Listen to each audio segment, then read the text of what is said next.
Media మిత్రులందరికీ నమస్కారం. మరియు వేదిక మీద ఉన్న భారతీయ జనతా పార్టీ పెద్దలందరికీ నమస్కరిస్తూ, ఇందూరు పసుపు రైతుల దశాబ్దాల చిరకాల కోరిక పసుపు బోర్డు. మా ఎంపీ అరవింద్ ధర్మపురి గారు మొట్టమొదటిసారి ఎంపీగా పోటీ చేసినప్పుడు నన్ను గెలిపిస్తే పసుపు బోర్డు తీసుకొస్తాని బాండ్ పేపర్ రాజడం జరిగింది. అప్పుడు ప్రతిపక్షాలు ఏం చేసినాయి, గెలిచిన తర్వాత కొద్దిగా సమయం పడుతుంది, రకరకాలైన అవహేళన చేసింది. కానీ ఎంపీ అరవింద్ ధర్మపురి గారు పట్టువదలని విక్రమార్కుడిలా పసుపు బోర్డు సాధించడం జరిగింది. దానికి మోడీ గారు, ప్రధానమంత్రి నరేంద్ర మోడీ గారు మరియు అమిత్ షా గారు, పీయూష్ గోయల్ గారు సహకారంతో పసుపు బోర్డు సాధించడం జరిగింది. పసుపు బోర్డు కేంద్రం ప్రకటించిన తర్వాత దాంతో పాటు ఇందూరు జిల్లా రైతు బిడ్డ పల్లె గంగారెడ్డి గారిని కూడా చైర్మన్ చేయడం, కేంద్రం ప్రకటించిన పసుపు బోర్డుతో పాటు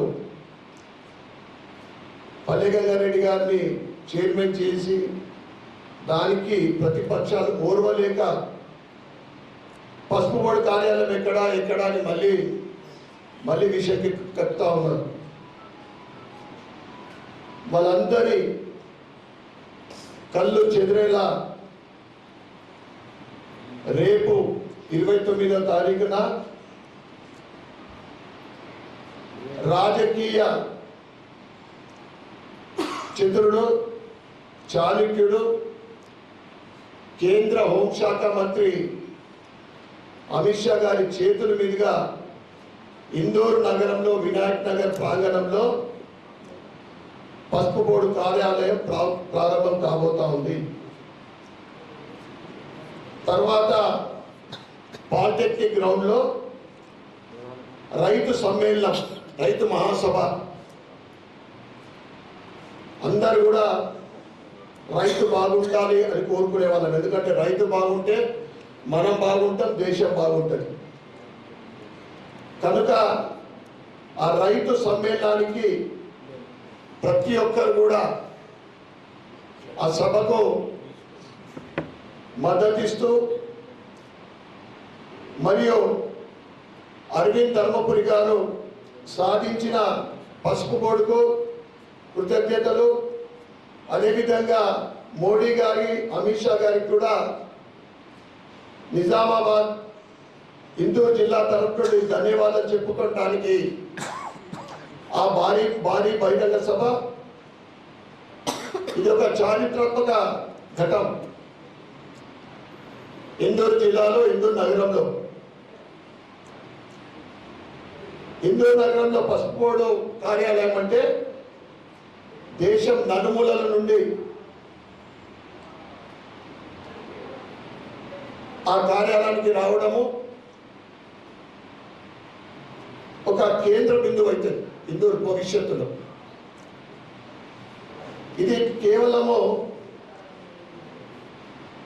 నాంది. ఎందుకంటే ఎప్పుడు కూడా భారతీయ జనతా పార్టీ అంటే రైతుల పక్షపాతి పార్టీ. రైతులు బాగుండాలి, రైతుల ఆదాయం రెండింతలు కావాలి అని కోరుకునే భారతీయ జనతా పార్టీ భవిష్యత్తులో ఈ మోడీ గారు, అమిత్ షా గారి పర్యటన తర్వాత ఇంకా అనేక మార్పులు రాబోతా ఉన్నాయి. కనుక ఇందూరు జిల్లా మరియు పార్లమెంట్ నియోజకవర్గ 7 అసెంబ్లీ నియోజకవర్గాల నుండి, ముఖ్యంగా హిందూ అర్బన్ నియోజకవర్గం నుండి సోదరులందరూ కూడా రేపటి ఆదివారం 29 రోజున జరగబోయే భారీ బహిరంగ సభకు పెద్ద ఎత్తున వచ్చి ఆ కార్యక్రమాన్ని విజయవంతం చేయవలసిందిగా నేను కోరుతా ఉన్నాను. భారత్ మాతా కీ జై.